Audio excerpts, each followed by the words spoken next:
राजेश पायलट की कहानी जर्रे से आफताब बनने की दास्तान है। करीब 9-10 साल का एक लड़का लुटियंस दिल्ली की झोपड़पट्टी में रहता था। सूरज की गर्मी हो या कड़ाके की सर्दी, उसका बिस्तर तबेले के भैंसों के बीच लगता। बारिश में टपकता छप्पर, चारों ओर गंदगी और कीचड़ का साम्राज्य रहता।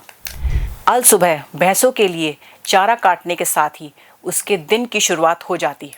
चारा खिलाने के बाद दूध दोहना और फिर लुटियंस दिल्ली के पॉश बंगलों में दूध पहुंचाना उसका रोज का काम था। कंधे पर बस्ता टांगे पैदल स्कूल का सफर तय करना पड़ता। फटे कपड़ों की वजह से स्कूल में अध्यापकों की डांट और जिल्लत सहनी पड़ती। यह सब उसकी रोजमर्रा की जिंदगी का हिस्सा बन चुका था। जिंदगी की इसी जद्दोजहद के बीच कब बचपन बीत गया उस लड़के को पता ही नहीं चला। लेकिन उस संघर्ष के बाद भी उसने अपनी आंखों में संजोए सपने को मरने नहीं दिया। असल में वह सपना उसका नहीं था, उसके स्वर्गीय पिता का था। उस सपने को पूरा करना उसकी जिंदगी का एकमात्र मकसद था। सपना पूरा करने के लिए वह लड़का हर दुख तकलीफ हंसते हंसते सह रहा था, मानो एक छोटा सा दिया अपनी हिम्मत और हौसले के दम पर अभाव और बेबसी के तूफान से लड़ रहा था।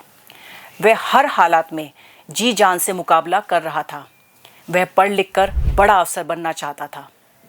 दिल में एक जिद थी, सिर पर जुनून सवार था कि चाहे कुछ भी हो जाए, पिता का सपना हर कीमत पर पूरा करना है। और एक दिन उस लड़के ने अपना सपना पूरा कर दिखाया। पहले फौज में अफसर के तौर पर चयन हुआ और फिर एयरफोर्स में पायलट हो गया। पायलट उसका ओहदा था, लेकिन बाद में यही उपनाम भी बन गया और पहचान भी। अभाव और संघर्षों के बीच पले बड़े उस शख्स को पूरा देश राजेश पायलट के रूप में पहचानता है।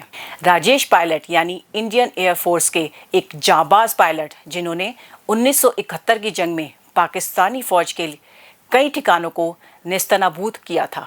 उन्होंने एयरफोर्स छोड़कर राजनीति में कदम रखा। ईमानदार नेता और जनसेवक के रूप में उन्होंने अपना पूरा जीवन गरीब और पिछड़े वर्गों के कल्याण की खातिर समर्पित कर दिया। बचपन में 9-10 साल का राजेश्वर प्रसाद जिस समय लुटियंस दिल्ली के बंगलों में दूध पहुंचाता था, तब किसने सोचा था कि उन बंगलों में से किसी एक बंगले में उसका आशियाना होगा।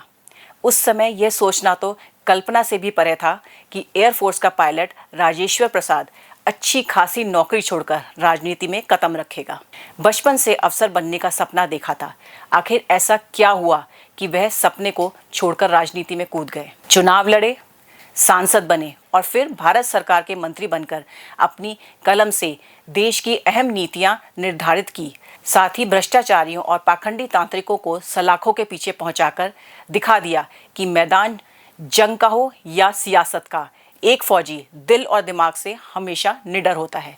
जय जवान जय किसान के नारे को साकार करने वाले स्वर्गीय राजेश पायलट की जिंदगी में ना जाने कितने उतार चढ़ाव आए, लेकिन वह हर मोड़ से हंसकर गुजर गए।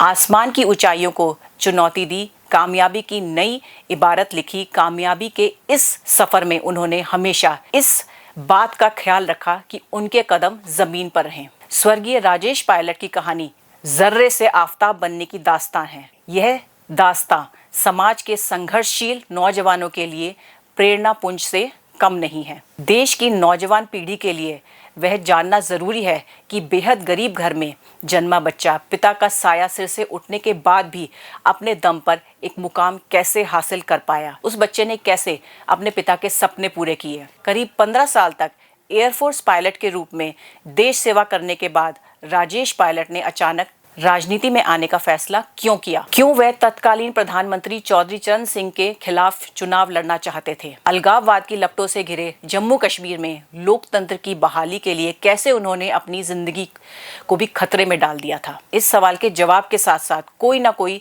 दिलचस्प किस्सा जुड़ा हुआ है। बचपन से लेकर जवानी तक, एयरफोर्स से लेकर राजनीति तक के सफर में कितने ही वाक्य पेश आए। हर किस्सा स्वर्गीय राजेश पायलट की शख्सियत के अलग अलग रूपों को हमारे सामने लाता है।